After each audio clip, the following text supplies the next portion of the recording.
What up, guys? Welcome to the Curse of Professionalism, where when professionalism came into this world, the result became lost. Okay, and today on this podcast, we're gonna be talking about lifestyle, like in general, because everybody has a lifestyle. Okay, everybody recognize it, everybody knows what it is, but then also people knows that they seem to judge other people lifestyle. Okay, and the type of lifestyle that I'm going to be talking about is addiction. Because here's the truth about addiction: everybody has an addiction, everybody is an addict. Okay, and I'm not just talking about drugs and alcohol. It could be anything, like anything. Okay, okay. So almost everything we think we know about addiction is wrong. Okay, um, these are like myths, that were her families and friends, and they make it harder for people to get well. Okay, so let's begin. I'm going to compare, contrast, like what are they, what they say, and then I'm going to give you the reality about it. Okay, they say that using drugs or alcohol is a choice. So, like, if someone gets addicted to it, that's their fault. And the reality is this: that no one would choose to get addiction, okay, any more than they choose to get cancer, okay, because addiction is a consequence of many contribute factors, like including genetics, upbringing, the trauma, and other influence. People with an addiction are usually living pretty miserable lives, and wouldn't choose to live that way if they were given a chance. Okay, so that's the reality. And then some people will say, if someone just used the willpower, right? If they uses the willpower, they should be able to stop. Well, here's another reality about it. For people who are vulnerable to addiction, right? Like substances, for example, because that's like a major thing that's going on in this society, in this world. Um, when it comes to substance uses, right, that can lead to profound changes in the brain. Okay, and these changes hijack the natural reward pathway, right, of the brain. And in nature, rewards usually come with efforts and after a delay. Okay, so addictive substances shortcut this process and flood the brain with chemicals that is a signal of pleasure. Okay, all right. When addiction takes a hold, these changes in the brain, it erode a person's self control. The ability to make good decisions, while sending highly intense, impulsive to take drugs. These are the same circuits linked to survival, driving powerful urges, no different from those driving, the need to eat or the need to drink, okay? These overwhelming impulse helps explain the compulsive and often baffling behavior about addiction. So people will keep using even when terrible things happens to them. That's the reality. Once that reward system that we got our brain reach to our brain, reach to our what is it, like the recept the re- receptors, right? We like it. Is a pleasure. We like it. And we keep coming back for more. That is when you self control loses, when you no longer have self control, and you become impulsive about it. Okay, so that's the reality. Now, people will say, addiction mostly affects certain type of people. Here's another reality about this: addiction does not discriminate. Okay, it can affect everyone, no matter about your age or income, ethnicity or religion, family or profession. Nationally wide, worldwide, this can affect a lot of people. And 1/8 people It starts with the age 12. Okay, that's what it gets more of the impact at the age of 12. Okay, now some people will also say if someone has a stable job and family life, they can be suffering from addiction. Here's another reality about that. Many people live in denial because they're successful in their professional lives, or because they don't think, they don't drink until after 5 p.m. after work, or because they come from a good home. The reality is that anyone can be vulnerable to addiction, and many people hide their uh, severity of their uses and don't get help because the stigma and the shame. So if drinking or using drugs is causing any kind of conflict or problem in your personal or professional life, then yeah, it is worth to seek help. Okay, my answer will be a personal recovery. Okay, some people will say, "Oh, people have to hit the rock bottom before they can get well."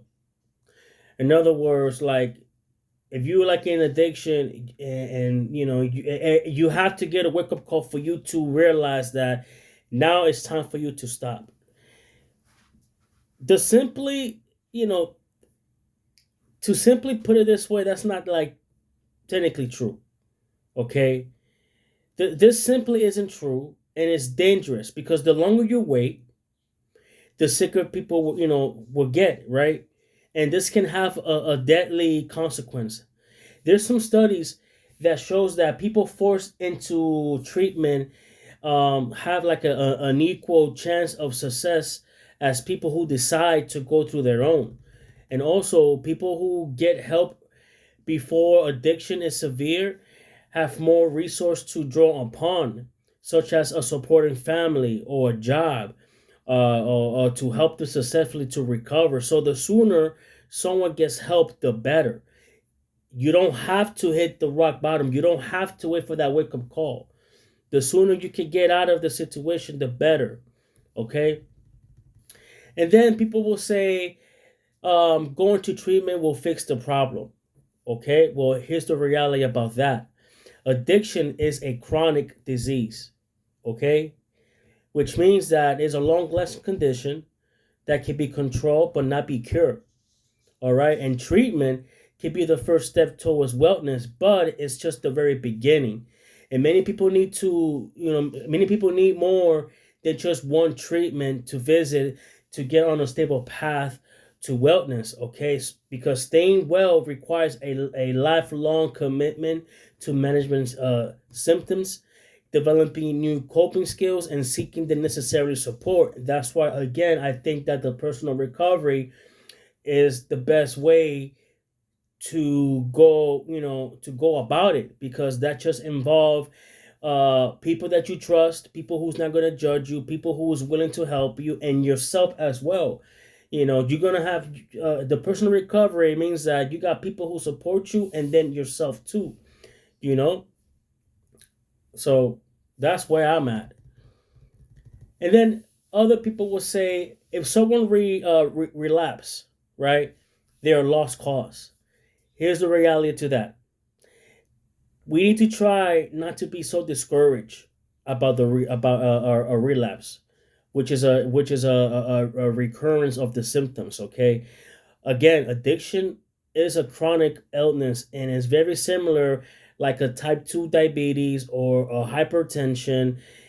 What I'm trying to say is that it requires a lifelong management, and relapse is no more likely with addiction that is for these other chronic illness. Okay, getting well involves changing deeply embedded behaviors.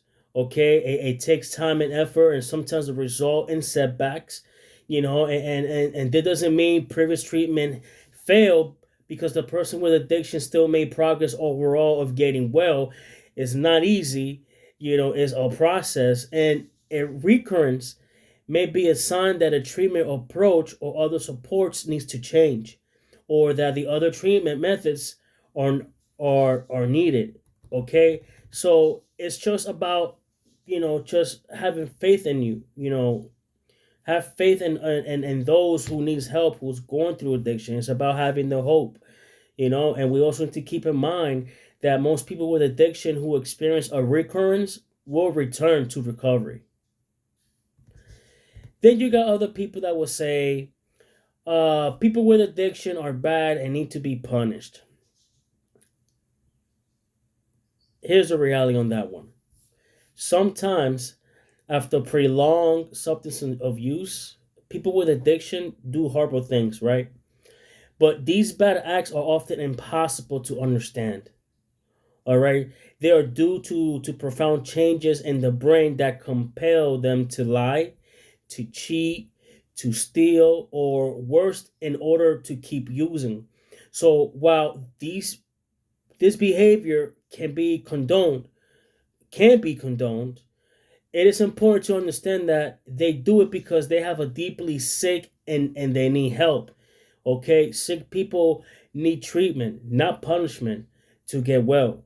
So if you think that's what your mindset is at, then you're totally wrong. You know, if that was the case, whatever you guys are doing, you guys should be getting punished too, right? Okay. Other things what people will say is that addiction is treated behaviorally, so it must be behavior problems, not a disease. I just told you again that addiction is a chronic illness. Okay, the reality is this: human behavior begins in the brain. Okay, advances brain studies has shows that different type of treatments, such as a psychotherapy or medication, can change the brain function. And this is true for depression and other illness, including addiction. And sometimes behavior treatments like counseling are enough. And sometimes medication may be required as well. But the fact that behavior treatment can be affected does not mean addiction isn't a real illness. Okay? And then other people will say prescription drugs are not addictive like street drugs because they come from the doctor. Yeah, right. Okay. Here's the reality on that one. Okay. Addiction to prescriptions, medication, including painkillers, sedative, and stimulants, those are serious and growing problem among all age groups. And that is more what that is what is going on right now. In case you don't know, we're still having opioid crisis. We're still going through opioid crisis. We're still going through fentanyl crisis. A lot of people are addicted to that. Okay, so these drugs can be highly addictive too and have seriously harmful effects. Even if these drugs are prescribed by your physician or any doctor, you may be at risk as well. So it's no difference, okay? It's no different of what, like, when it comes to like crack, cocaine, let's just throw it out there.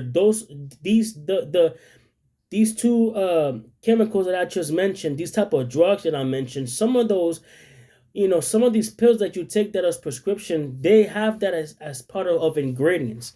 Okay, even meth too.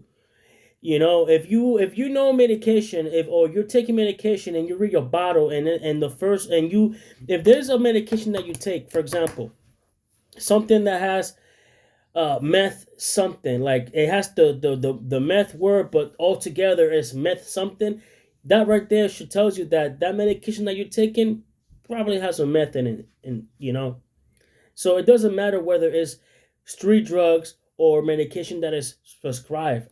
It's all the same thing. You could get addicted to. Okay, that's why there's you know that's why it's hard. That's why you got a pain clinic. That's why there's places like a pain clinic for you to help you to make sure that you're not overtaking the painkillers, because if they give you a 30-day supplies and you come back like in 3 weeks, that's a problem. That's why there's other plants like methadones too. Okay, and yeah, let me throw it out there too. If you smoke marijuana, that is also an addiction. Okay, it's also an addiction. Like when it comes to prescribed medication, I'm gonna tell you like it is. A lot of people are taking prescribed medication just because they're addicted to it. It's not because they have a problem. It's not because they have a chronic pain. For some people, they may do have issues that they need those medication, but a lot of you guys are just doing it because you guys are addict. Okay, all right. Like I'm not trying to be a whistleblower because I'm not, but I know a lot of people who just go to visit a doctor just to get a marijuana card with a fake diagnosis, just for them to keep getting marijuana. That's an addiction. Okay, and yeah, I got some, addiction as well, and that's, smoking cigarettes too. Whenever I run a cigarettes, my impulse start to kick in. I get irritated. I can't sleep. It's the nicotine. Like everybody has an addiction. Okay, that is the lifestyle. That is our lifestyle. Okay, so next time when you in the street and someone's randomly, is asking for a change, and either they're homeless, whatever, and they come to you with some change, don't even if they tell you, hey, I need some change, to get something to eat or to get something to drink, and you know that they just need some change for a quick fix, don't judge. If you want to help them, you can help them out. If you don't, just say no. But don't say no and then start, judging them, because it is what it is. That is the lifestyle that we choose. Okay? And you know what? You know who's to blame for? The society. Okay? So that is what it is when it comes to addicts, because we are all addicts, and that's why when professionalism came into this world, the result became lost. It is what it is, man. It is what it is. This is Jim Suniga. Okay, this is the curse of professionalism. I see you guys next time. Peace out.